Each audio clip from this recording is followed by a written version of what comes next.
We guide you through how to change your Microsoft Outlook password in 2026. So, the first thing you need to do is to open your browser and go to the official Microsoft account website. Then, sign in using your current email and password. Once you're logged in, navigate to the Security tab at the top of the page and click on Password Security or Change My Password. You may be asked to verify your identity using a code sent to your email or phone number. Enter the code to proceed, and now type in your current password followed by your new password. Make sure your new password is strong by combining uppercase and lowercase letter numbers and symbols to keep your account protected.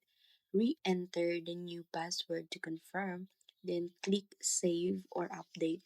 Once done, your Outlook password is successfully changed and will automatically apply across all Microsoft services.